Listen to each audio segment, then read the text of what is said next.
Mount Everest, a massive three-sided pyramid of intimidating rock. It towers above all of its neighbors in the Himalayas. It is the highest point on Earth. Climbing it has become the ultimate test of man's strength, endurance, and willpower. For the haunting fact remains, for every 5 people who make it to the top, one dies trying.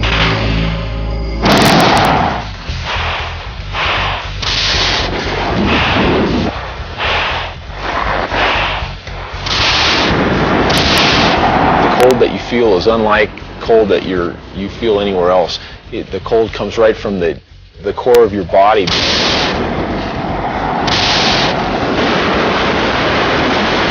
I'm addicted to it. I love that mountain.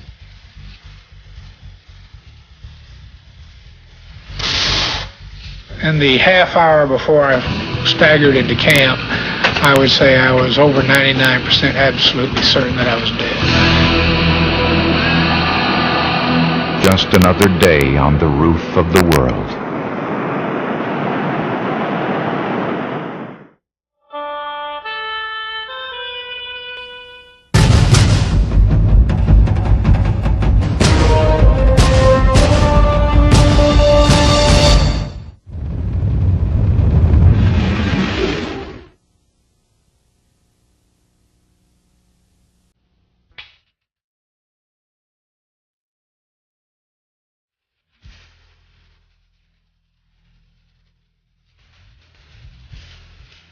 Mount Everest reaches 5.5 miles into the sky.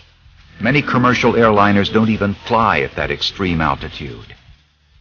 Standing boldly at 29,028 feet, it is the roof of the world, the closest place to the stars.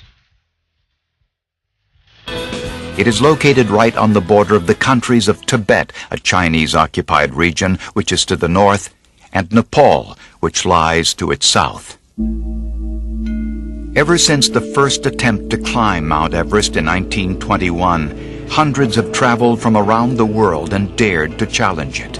Men, women, doctors, teachers, mothers, fathers, people from all walks of life. Everest, known as Chamalungma, goddess, mother of the world, has mass appeals. For some, it's an addiction.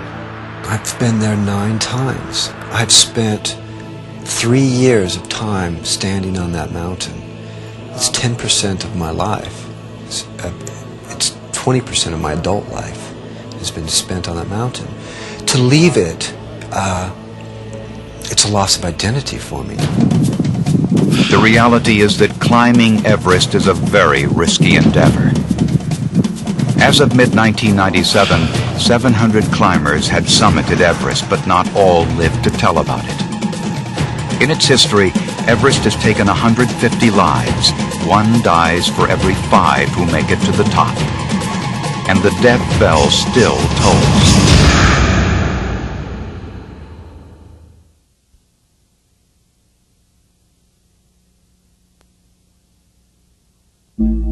The British began the process of locating the world's highest mountain in the early 1800s. By 1856, surveyors had determined that Peak 15, now known as Mount Everest, was the tallest. Peak 15 was renamed Mount Everest in honor of Sir George Everest, the Surveyor General of India from 1830 to 1843. Sir Everest, convinced that mountains should be known by their local names, was reluctant to have the mountain named after him. Everest himself was a modest man and didn't really like to set the precedent for that. He also had the idea that Everest was unpronounceable to the locals. He didn't think they could get their tongue round a Western name like that. He proved to be wrong because they all say it perfectly well now. By 1885, this man, Clinton Dent, a surgeon and mountaineer, was the first to raise the question of climbing Mount Everest. He had studied the effects of altitude on balloonists and was convinced that it was humanly possible to reach the peak of Everest. Almost 40 years later, George Mallory, a war veteran and former schoolmaster, took the challenge. Disillusioned with life as a teacher, Mallory became one of the members of a British reconnaissance expedition in April 1921. They dared to attempt the seemingly impossible. George Lee Mallory was really the pioneer of Everest. He was the one who really decided on the route up the north side. He was the one who put in the push towards the summit. And so, with 7 of his comrades, Mallory set out to conquer Everest. The expedition attacked Everest from the Tibetan or northern side. Under the leadership of the 13th Dalai Lama in 1911, strict policies were relaxed, allowing climbing expeditions into the country. Due to political frictions, Nepal, on the other hand, remained off-limits to foreigners until 1946. For 3 months, Mallory's team looked for a route, pushing their way through the unexplored precipices of Everest while battling the fierce wind and intense cold. It's astounding they did not freeze to death.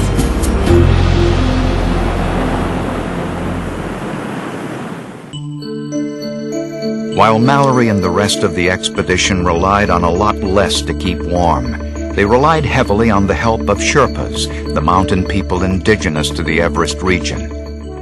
The Sherpas carried supplies and helped the group set up camps on the mountain.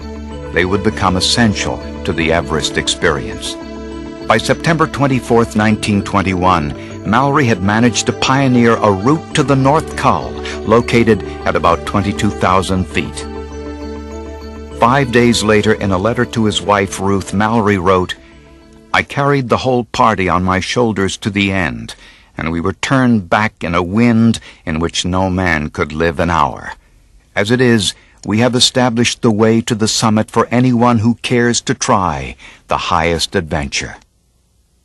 The following year, in 1922, Mallory himself took on the challenge as he set out on his second expedition. At one point, he saved the lives of 3 of his climbing partners, Henry Morshead, Edward Norton, and Howard Somervell, before they slid down the mountain. 2 other members in Mallory's group, George Finch and Jeffrey Bruce, managed to ascend to 25,500 feet. They were the first to test the group's primitive oxygen equipment and demonstrate the need for it at such high altitudes. According to Finch, the oxygen saved their lives. The 2 men advanced about 2,000 feet more before being forced to turn back due to frostbite and extreme exhaustion.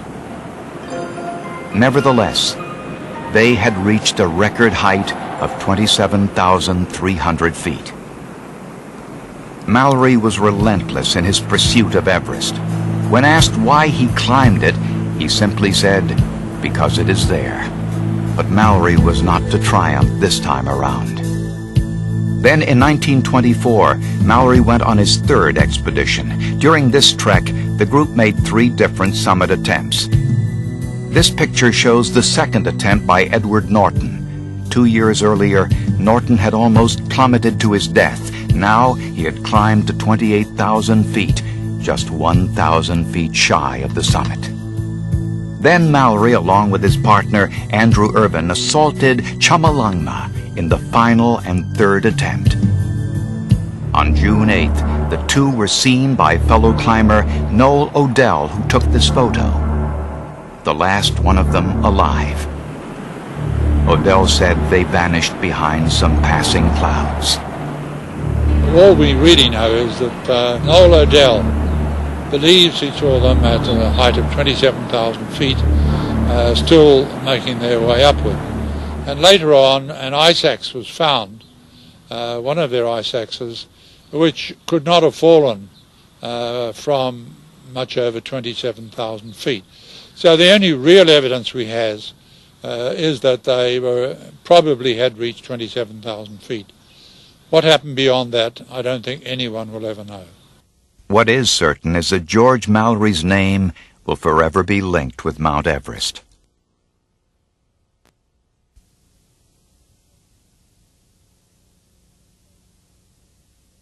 My approach to the climb of Everest, certainly wasn't confident that I would be successful. It was that we would give it everything we had, we'd tackle it with all enthusiasm and use our skill and energy, and hopefully we might get to the summit. Edmund Hillary was born in Auckland, New Zealand. The son of a commercial beekeeper, he also took up the profession. But on weekends, he was an avid mountain climber. His first summit in 1940 was Mount Olivier, a small peak in New Zealand. 13 years later, he found himself on a British expedition team in pursuit of Everest, the tallest place on Earth. Ed Hillary learned to climb and took up climbing in New Zealand. And the thing about New Zealand climbing is it's a very tough country to get to the mountains. You have to be a very resourceful climber and you have to be very strong. 30 years had passed since Mallory and Urban tried to conquer Everest. In that time, the British had tried 4 times in the 1930s without success. In the 40s, World War II left little time to worry about climbing mountains. Then, in 1953, the Brits felt it was time to tackle Everest once again. This time, the expedition headed by Colonel John Hunt assaulted the mountain from the south or Nepalese side. China had closed Tibet's border after World War II.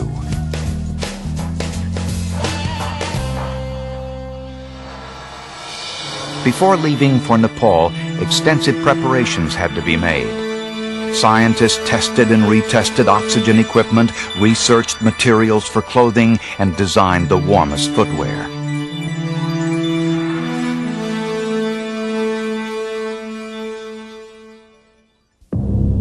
All of the equipment for the 1953 expedition, including food, medical supplies, and tents, weighed 15 tons. It all had to be transported. There were roads inside Nepal, but none into it, so the equipment was carried by cable railway. The expedition's journey to the base of Everest began from the capital of Nepal, Kathmandu, known as the City of Temples. It is cut off from the world by mountains. From here, over 350 porters and Sherpas carried the supplies and equipment. It would be a long, arduous journey to get to the foot of Everest, where base camp would be established. Climbers and Sherpas would all travel 175 miles over unsafe, rickety bridges and rugged terrain in their quest to reach the pinnacle of Everest.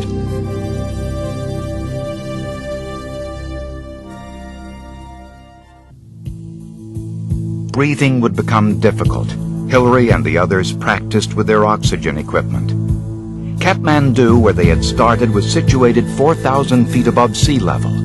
The base of Everest, where they were headed, was about 18,000 feet. The Sherpas, who are born along the mountains, are naturally used to the thin air. The climbers were not. According to Dr. Robert Cheney, a physiologist, probably no one fully adapts on Mount Everest. That's too high to adapt properly. I think that most people feel that humans can adapt and live permanently at, say, 18,000 feet, 17,000 feet maximum. Once you're above there, the body has ongoing adaptations, the breathing response, the blood response, the tissue response. I think there's an ongoing process, at which point then the body starts to deteriorate. And adaptation, although on the one hand is ongoing, the body is wasting away. Once at base camp, the climbers allowed their bodies to acclimatize gradually. We had a program of 2 weeks in which we climbed up to 20,000 feet and then descended down and slept at lower levels. We knew by that stage that psychologically that it was very much better to climb high and sleep low.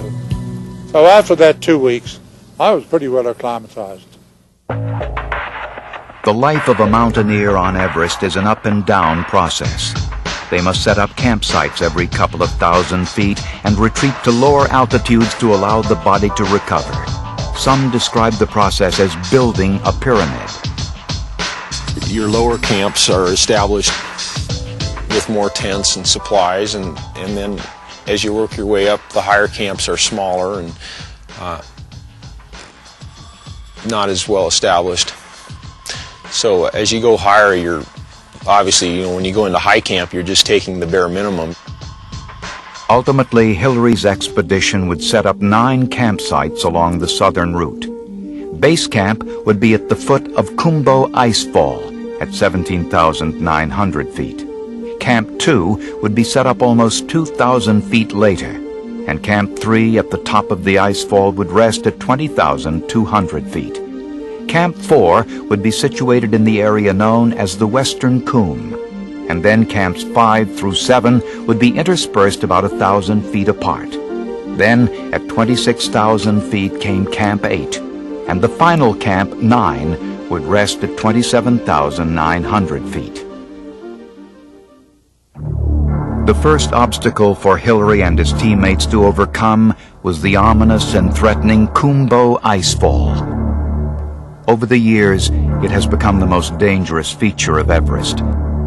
More people have lost their lives here than at any other place on the mountain.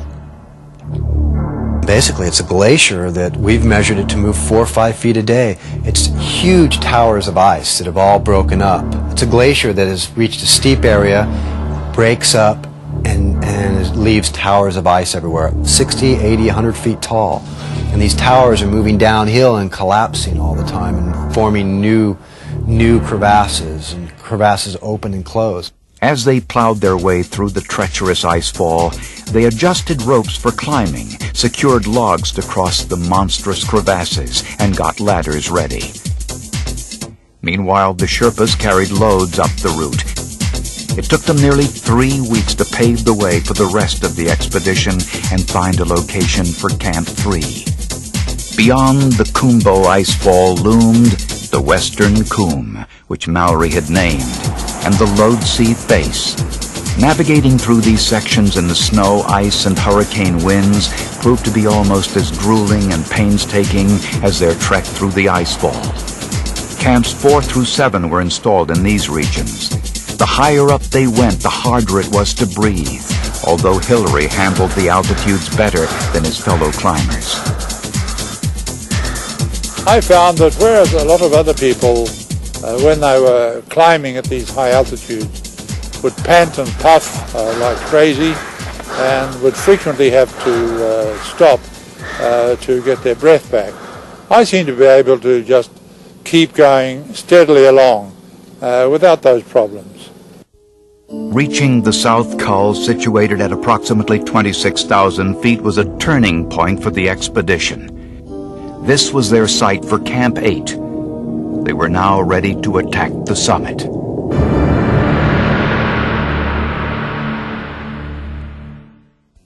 It was now Hillary's turn. He had been paired with the Sherpa Tenzing Norgay. It was about 6:30 in the morning on May 29th when Hillary and Tenzing set out to make mountaineering history. A couple of hours later, the summit still seemed beyond their reach. Well, I cut round the back of one ridge and round the back of another ridge, and the summit never seemed to be coming any closer. But finally, I cut round the back of another one and saw that the ridge ahead dropped steeply away. So I looked up, and there was a little rounded cone above us, and I knew it was the summit.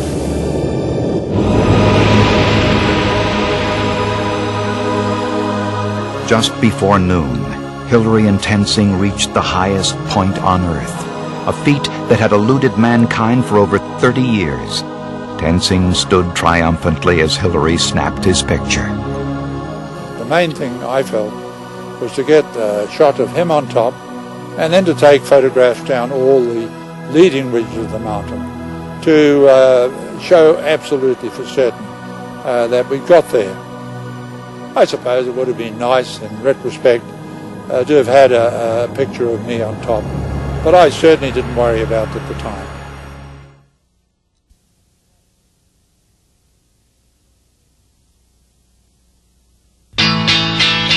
For Americans, the 1960s marked an era of political upheaval over a war that many didn't comprehend.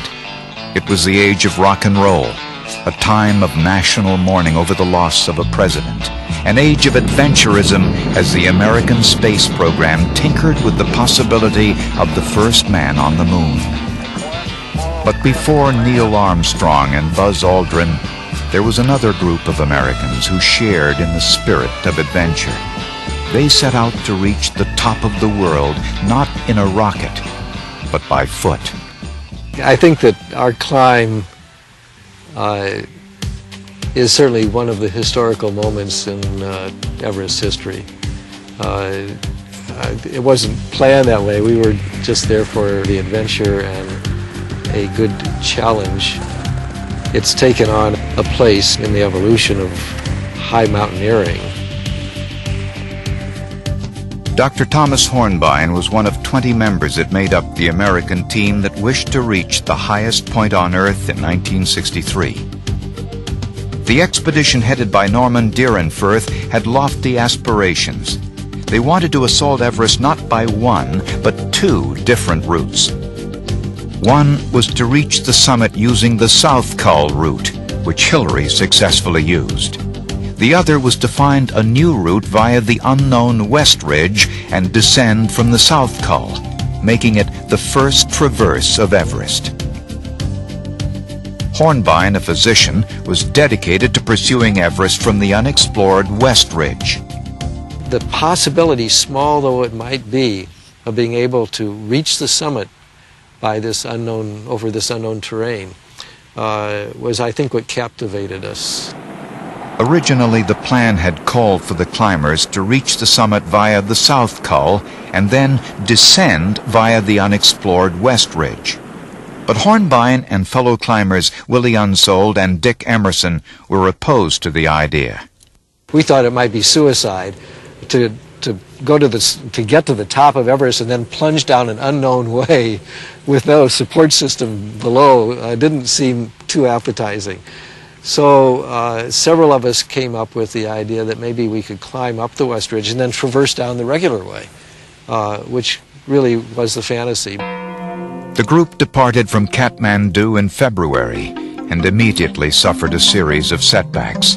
A bridge collapsed, sending many of the Sherpas, the mountain people who helped the climbers with their loads, into a rushing river. None of the Sherpas could swim. Fortunately, they were all pulled out, and although some were badly bruised, no one died. A lot of the equipment was recovered. A month later, another accident, this one fatal.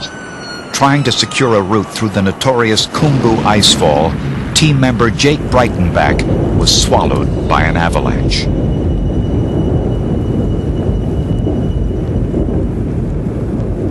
At first, our reaction was that, climbing isn't worth sacrificing lives. I think that certainly I, and I suspect many others, had the feeling, let's bag it and go home. And then maybe it's a rationalization, but you realize that the last thing Jake would want have happen is that we would turn around and not continue as a consequence of his death. It was back to the task at hand, establishing a path over the deadly icefall. According to Hornbein, climbing over the insidious crevasses was all in a day's work.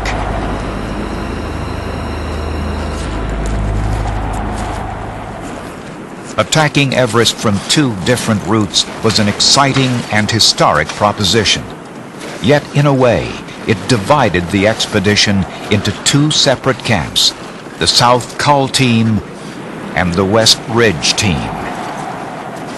We stayed pretty civil, actually, in spite of the potential stresses of competing between these two routes and trying to balance the resources of supply and material and carrying power of Sherpas. Deerenfurth determined that the South Col team would try to summit Everest first. Despite the underlying competition, the West Ridge group realized that putting the first American on the top of the world was the group's top priority. Using the known South Col route increased their chances. The West Ridgers would have to wait their turn.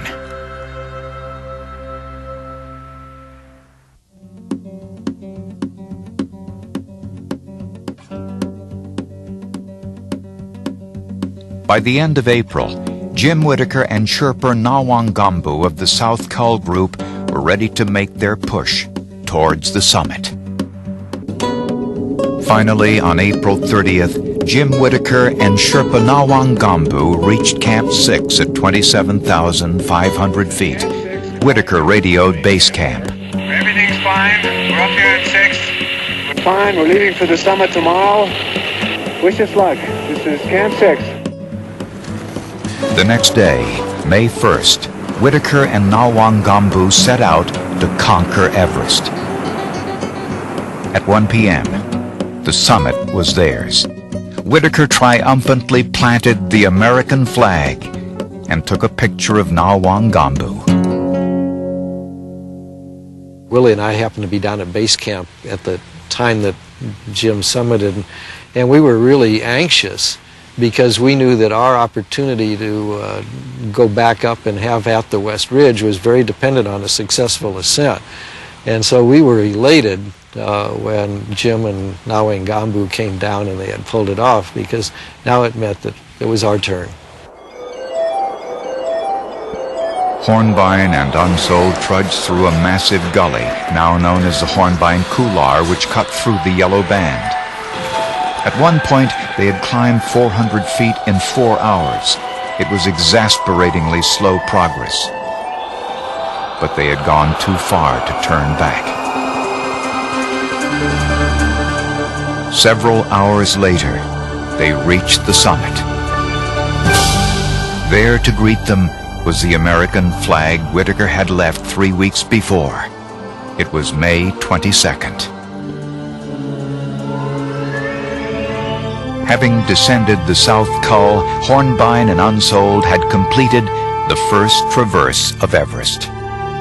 It wasn't without sacrifice. Both Unsold and another climber, Barry Bishop, suffered from frostbite and lost their toes. It was 1963. The Americans had earned themselves a special place in the annals of Mount Everest.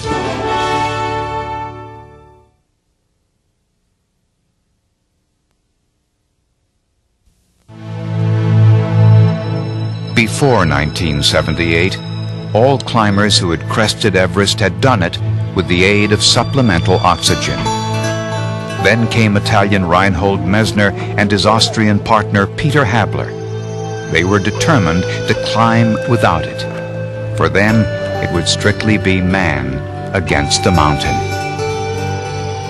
If I put some technical equipment, some important technical thing between me and the mountains, I have never the possibility to know myself. Naturally, there were people who told us, well, you're crazy, you're idiots, you can't make it. On May 8, 1978, Messner and Habler left the South Cull, situated at approximately 26,000 feet, and pressed for the tip of the world. They took 40 steps at a time and rested. By the time they reached the Hillary step just below the summit, Habler could not feel his arms, but he had gotten too far to turn back. He dragged himself to the summit, while Messner captured the moment on film. All I remember, I started crying. I cried like a little child, you know. I fell over him. Not only had they reached the peak without oxygen, but they had done it in record time, 8 hours. On average, climbers who use oxygen take 12 hours to reach the summit from their last camp. What they have is tremendous physical capabilities, physiology that they were born with, and a competitive spirit and wisdom in the mountains that supersedes most other people. It's just an incredible feat of endurance, compounded by experience. It fooled many of the physiologists and set a new standard, like the 4-minute mile. In some ways, the events that took place on the way down were even more dramatic than the ascent. Messner, too tired to descend any other way, sat and slid down the mountain back to the South Cull. He also suffered from snow blindness and couldn't see. He had taken off his goggles one too many times during the trip and was in excruciating pain. Messner's vision returned shortly after. In 1980, Messner returned to Everest to repeat his feat, only this time, incredibly, he'd do it alone.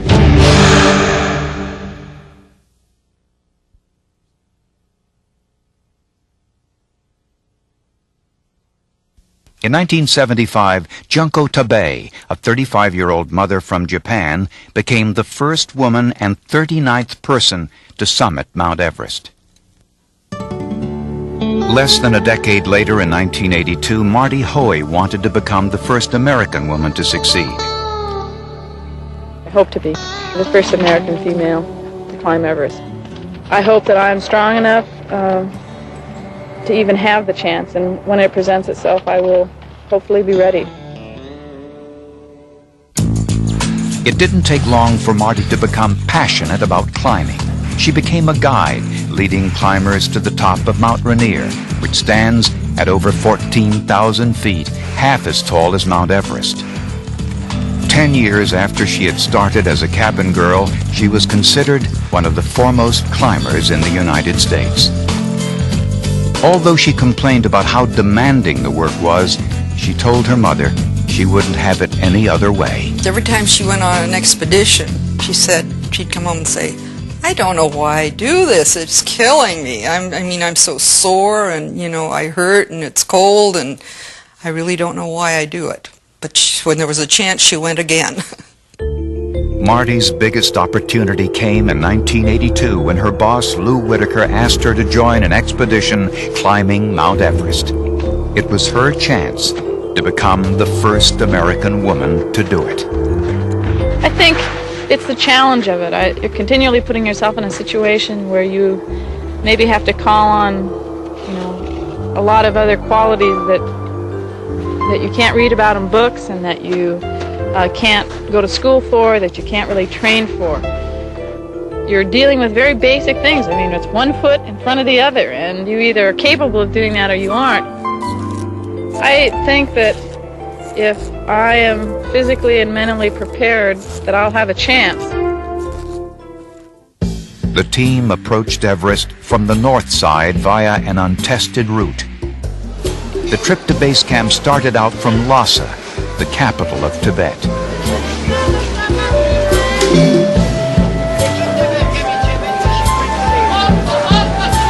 In a bold move, the team decided not to use Sherpas. Once at base camp, they would have to lug their own equipment up and down the mountain themselves. They would be only the second expedition in the history of Everest to do this. Eric Simonson, now a veteran of Mount Everest, recalls his first experience on the mountain in 1982 as a part of the team. God, that was a hard trip. That was probably physically the hardest trip of any of the 5 trips. Was that 1982 trip. We didn't have any Sherpa support. None of us had been there before. Basically, we went at the mountain, I think, too hard. We were very competitive amongst each other. We didn't take rest days. We pushed. Unable to rely on information from previous expeditions, the team had to plot their own course and the position of their high camps entirely on their own. By mid-April, they had established 3 of 6 camps. Life on the mountain was barely tolerable.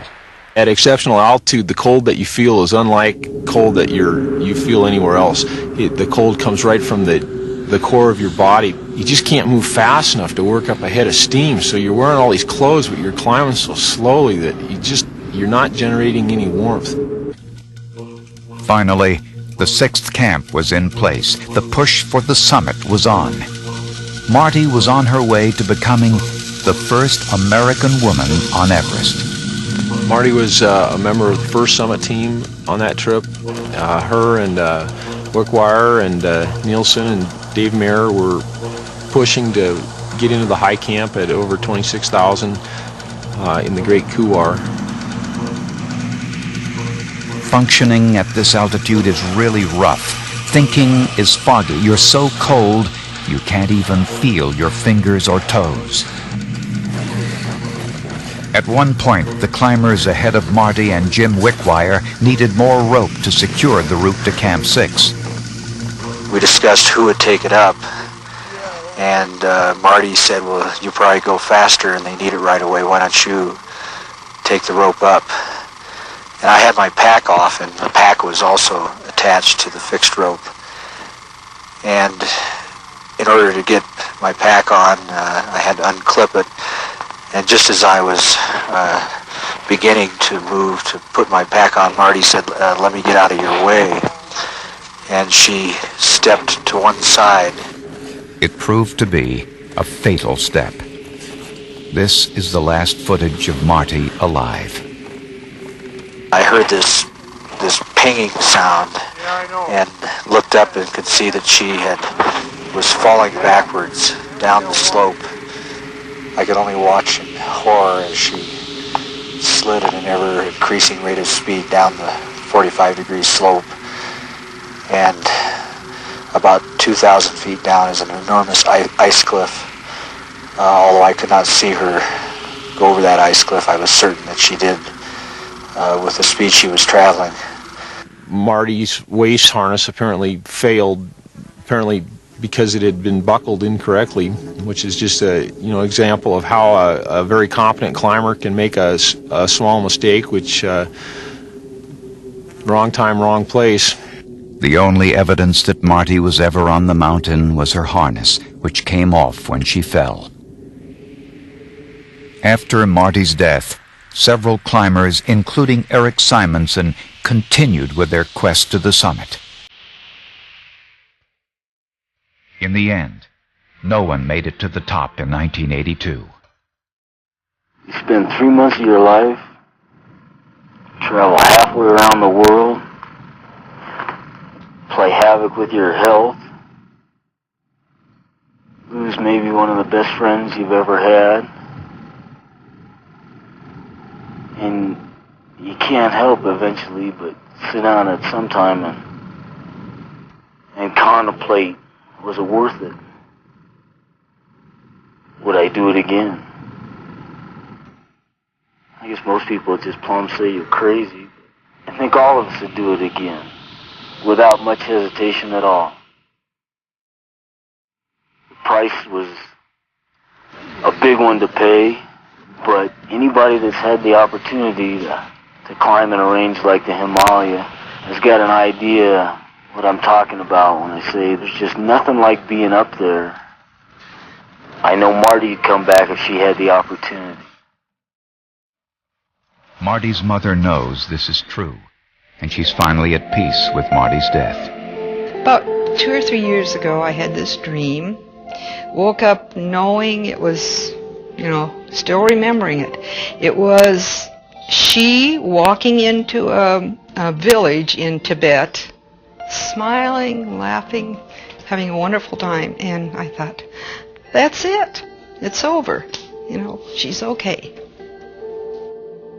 6 years after Marty Hoey's death, Stacy Allison became the first American woman to conquer Everest.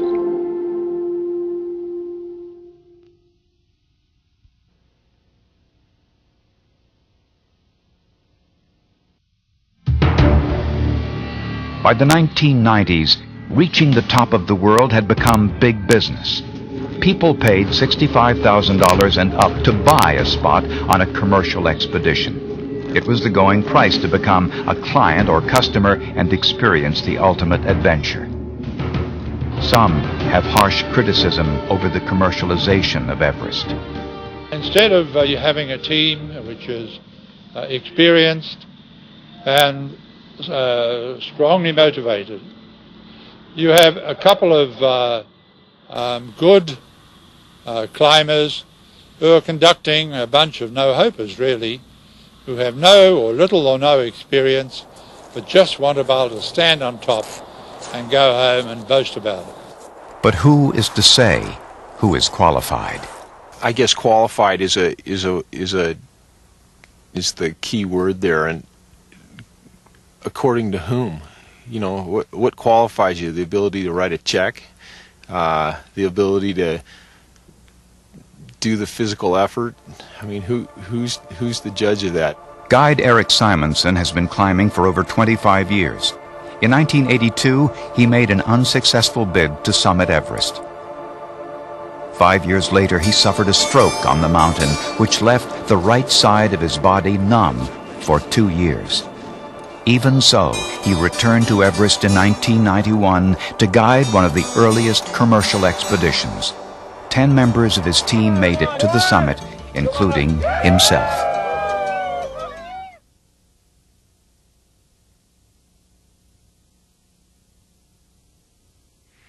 Unfortunately, not all commercial expeditions are successful.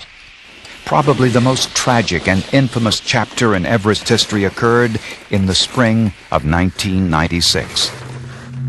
It was May 10th. The mountain was a flurry of activity with over 30 climbers scattered about, all with one goal: to summit Everest. Among the groups were 2 private expeditions led by seasoned guides, Scott Fisher, an American, and Rob Hall from New Zealand.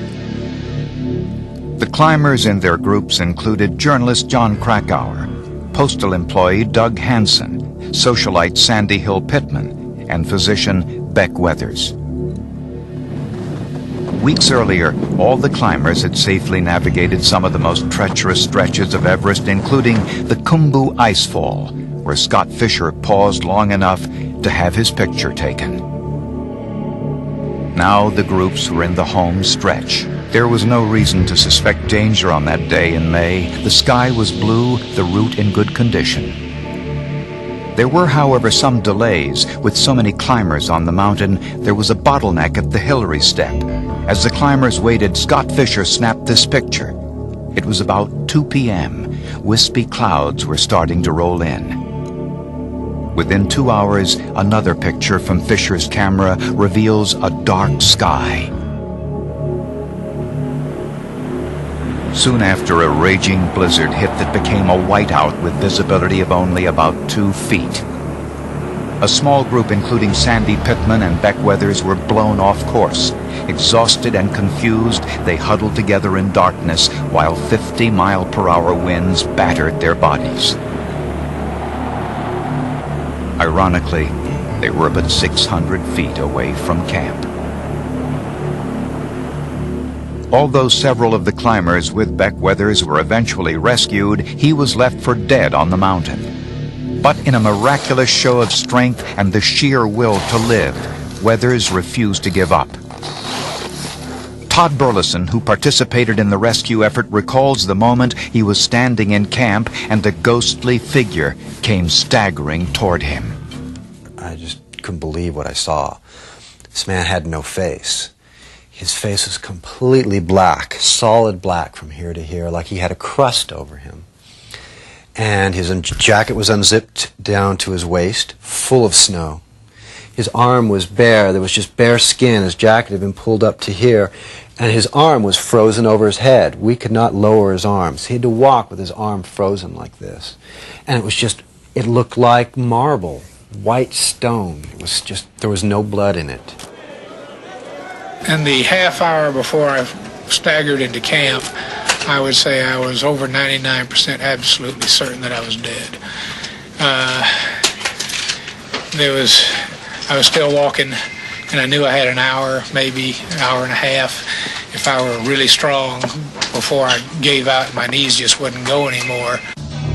Weathers lost part of his arm, all the fingers on his left hand, and his nose to frostbite. Rob Hall and Scott Fisher both perished on the mountain while trying to usher their other clients to safety. In that one day on Everest, 8 people lost their lives. The tragedy has fueled controversy surrounding the commercialization of Everest. Could this tragedy have been prevented? Are all the people climbing Everest experienced enough? Is the mountain overcrowded? And what should the client-guide relationship be? A guide needs to be relatively close to you, to stay with you, to keep his eye on you, to see how well you're performing, how well you're behaving. And I think that though one should never Monday morning quarterback somebody else's expedition. The stories one reads about the 96 disaster seem to indicate that the guides were quite often a long, long way away from their clients. While most outsiders consider the $65,000 price tag for a guided climb of Everest exorbitant, some climbers, like Leslie Buckland, believe it is a sound investment. A 68-year-old grandfather, Buckland climbed to 24,000 feet. Even though he didn't make it to the summit, he has no regrets.